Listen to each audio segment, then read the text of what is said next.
Let us talk about movies. Coco.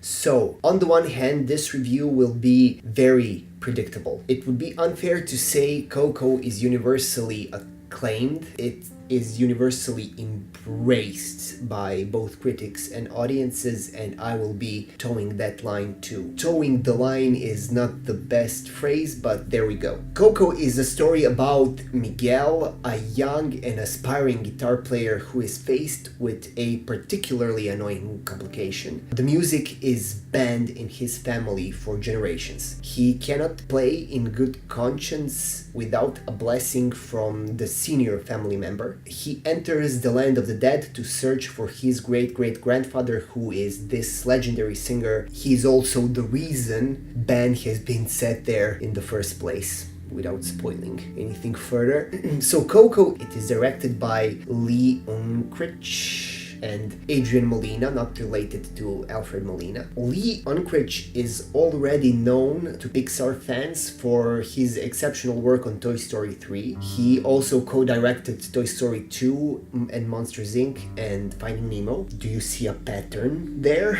Lee Unkrich is pretty much tied to Pixar projects that are certified tearjerkers, and the trend doesn't stop with Coco. Now, I must say I went into Coco with zero expectations. While I admire Pixar, I found their work after Toy Story 3 to be a patchwork of admirable but ultimately slightly sedate experiences. When Coco began, I sure was skeptical, I must admit. So for the first 20 minutes, the story unfolded as this generic amalgamation of Disney tropes. I sat there and thought, oh, here we go again. A story about feeling like an outsider and being misunderstood by the rest of the family. However, even though the first act seemed generic, it also used these well-worn tools to set up a story in a very effective way. And in retrospect, I understand why. It's because the story that comes later is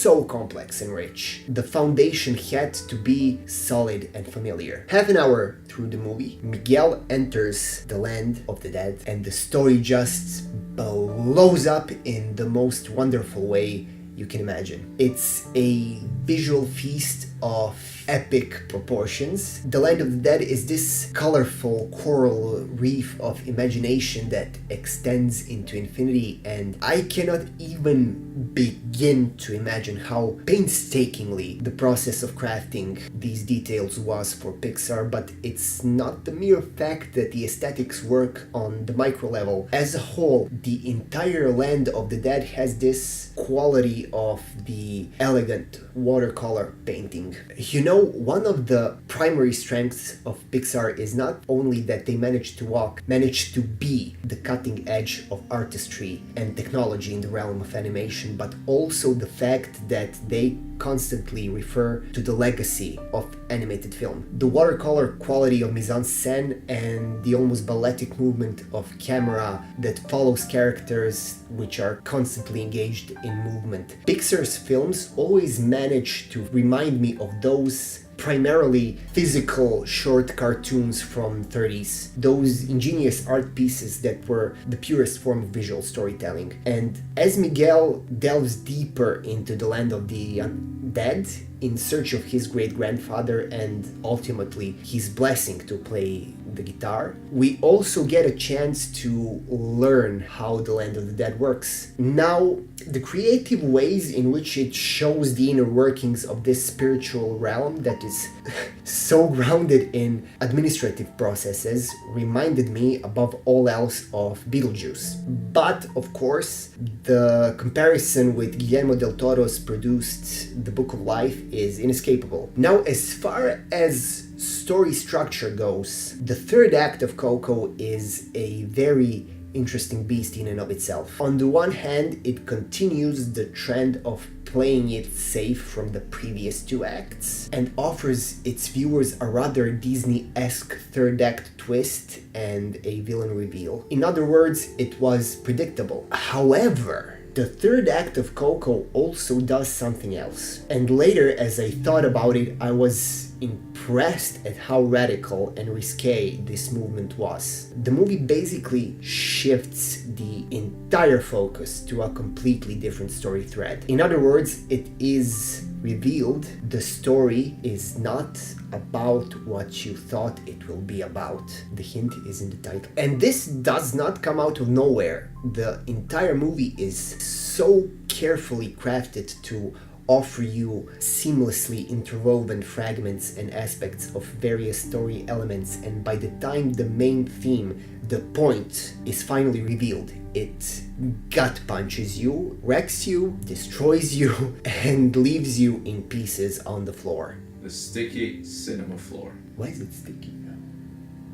Don't answer that. I am not a sentimental person. I've watched too many movies, and I mean too many movies, to be easily bought with emotional punchlines. Yet, after the end of Coco, I was in a dire need of an emergency liquid transfusion. Coco tackles some extremely heavy topics which are really not kid-friendly, and it is miraculous how it manages to present them with grace and elegance and dignity. It deals with extremely complex ideas of memory and legacy and what it means to forget and to be forgotten. It is a story about death, yet it is also a celebratory affirmation of life. Above all else, it is about the healing power of music and how music alchemically manages to restore order into the most chaotic whirlwind of circumstances. It is also about music as a way to express complex emotions and memories in a way that cannot be expressed otherwise. It is a beautiful, ennobling, intelligent piece of cinema that uses tropes as a crutch to elevate its thematic core because it is so ambitious and so heavy, but important and true. It is one of the best animated films I've seen in my entire life. For me, personally, it's up there with Miyazaki's Castle in the Sky and Princess Mononoke and Disney's The Lion King. It's charming, it's beautiful, and it's timeless.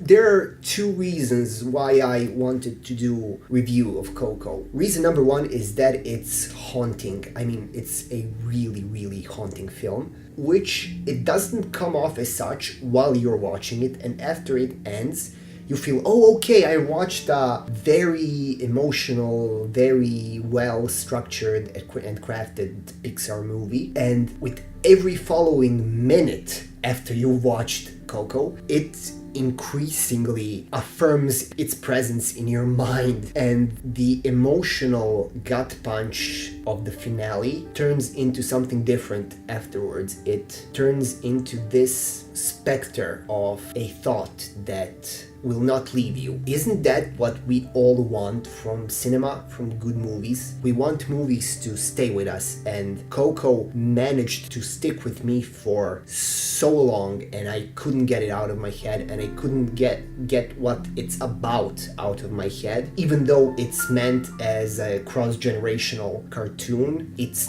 themes are wow. The day after I watched it, I had to stand in the middle of the room and just say wow out loud because it's so amazing. The second reason why I wanted to do this review is because Coco was lauded by critics, it was lauded by audiences who watched it. However, for some reason, I don't know why, it managed to go under the radar in the rest of the world, which is really, really, really unfortunate since it deserves to be on everyone's radar, and I think everyone should see it, especially children. Fairy tales used to be, before they became Disneyfied, ironically, they were these stories that at their core had a message about the fact that everything decays and everything dies, and through archetypes and allegory they were meant to slowly and gently teach children about this omnipresent fact. Coco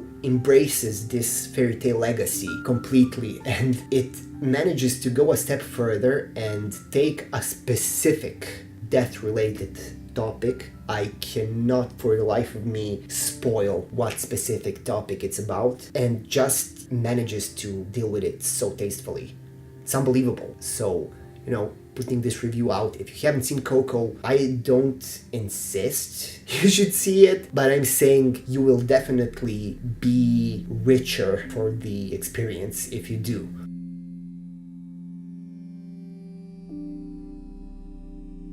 So if you enjoy my reviews and you enjoy what we do here at Quite Scripted, the big company that is about to turn into a multimedia giant that's about to conquer the world and start controlling everyone through subliminal messages, then like and subscribe, and I'll see you in the next one.